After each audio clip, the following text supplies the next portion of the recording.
Olá, muito obrigado aí pela consideração de você estar acompanhando essa série, O Cientista Espiritual, André Luiz.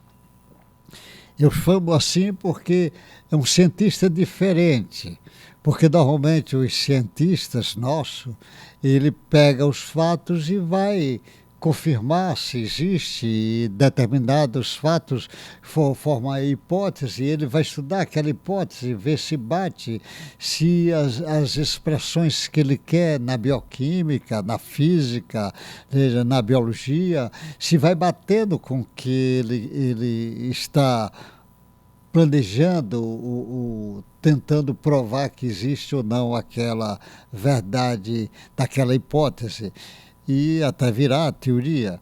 Então, nessa lição de hoje, eu vou pegar a lição 251, que é patologias do perispírito.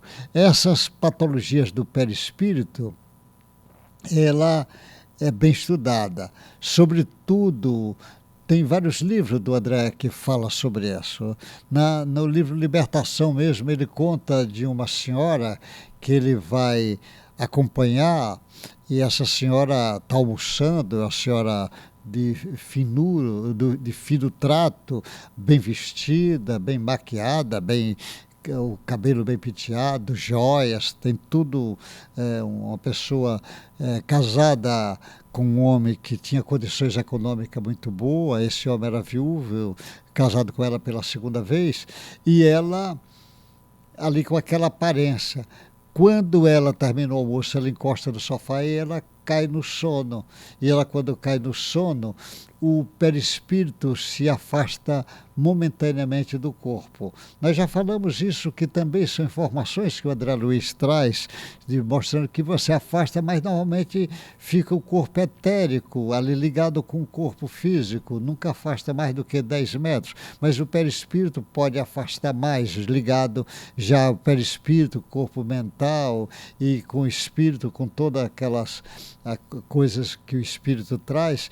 E ele disse que quando ele olha, ela parecia uma bruxa, a rosto feio, deformado, porque na realidade o perispírito mostra quem você é, porque o grau de beleza, de transparência, de coloração, está em cima do grau de evolução da sua alma.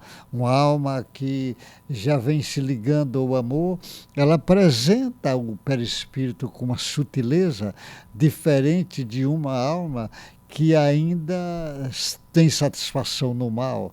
Uma pessoa ligada até mesmo na intelectualidade com sabedoria, essa pessoa já tem também belezas especiais.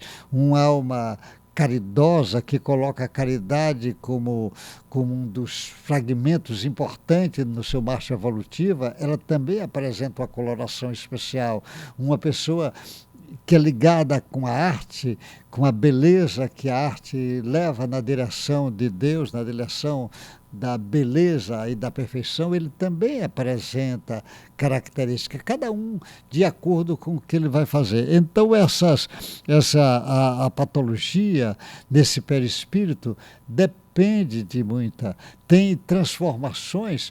Eu lembro que o André conta numa das suas obras daquela mulher que ela tinha matado os 4 filhos e o marido, para ver, e estava toda atrapalhada lá numa região trevosa, e ela vai passar por um julgamento ali naquelas regiões trevosas. A gente percebe que isso é possível.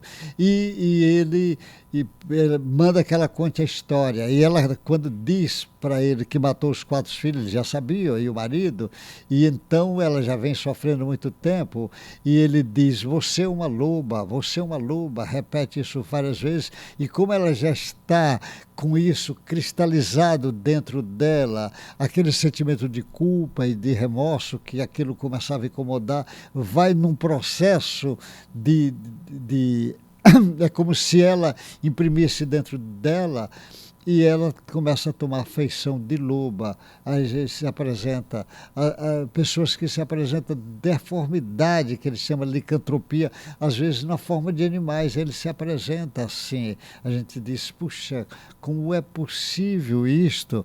Então existe patologias. Então imagina o sujeito que praticou o suicídio, o perispírito dele apresenta às vezes lesões que ele precisa melhorar, e essa melhora vai precisar o tempo.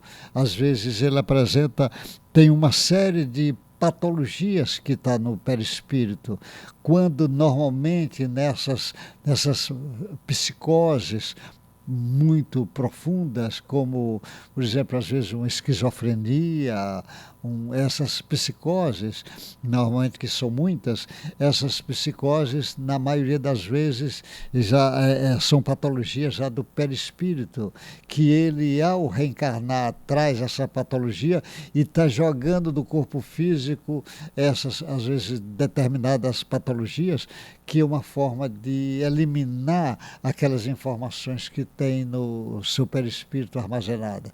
Existem pessoas que têm patologias tão profundas, porque às vezes o estrago que ele fez com ele mesmo foi tão grande, que às vezes vai precisar às vezes duas ou mais reencarnações para eliminar tanta coisa que está armazenada lá no seu perispírito. Essas informações que o André Luiz está trazendo nas patologias do perispírito, ele dizer, por exemplo, que um perispírito pode se deformar a chegar ao ponto de virar um seu ovoide. Ele se apresenta como se fosse um ovoide. Existe perispírito que tem um formato quase como se fosse uma cabeça, parece uma massa gelatinosa. Geralmente, para isso acontecer, é preciso que a pessoa tenha ficado muito tempo cristalizando aquela ideia, aquele sofrimento, aquele sentimento terrível que ele acumulou com ele mesmo, e ele vai precisar se equilibrar, e às vezes só se equilibra numa reencarnação. Então existe uma série de patologias no perispírito que os homens de ciência primeiro vai ter que admitir que existe espírito, depois que admite que existe perispírito, depois que as causas das doenças, na maioria das vezes, está lá no perispírito. E às vezes ele precisa entender que esse perispírito tem fisiologia, esse perispírito tem reações bioquímicas, biofísica, e se ele está alterado, a fisiologia dele também vai ficar alterado. Então, se ele tem uma forma ovoide, é uma forma de alterações do perispírito.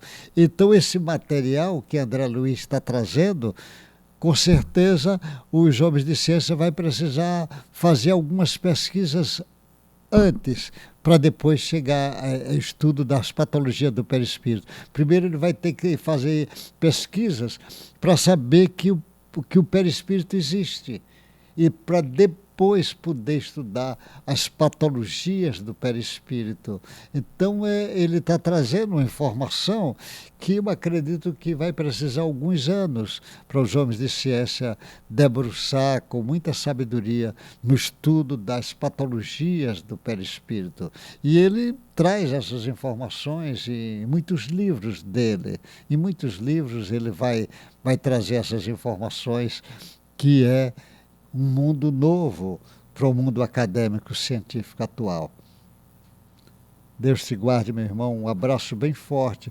Muito obrigado por você estar acompanhando essa série, mas essa série, a intenção minha é acordar a sociedade, sobretudo o mundo acadêmico, para o André Luiz. Essas obras que ele deixou através do Chico Xavier, que é um tesouro, e o que o mundo acadêmico do futuro, não muito longe, vai ficar impressionado com esse cientista, que é um cientista diferente, porque é um cientista espiritual, que está trazendo essas informações, que com certeza vai contribuir com a marcha evolutiva da humanidade. Até o próximo encontro nosso. Fica com Deus.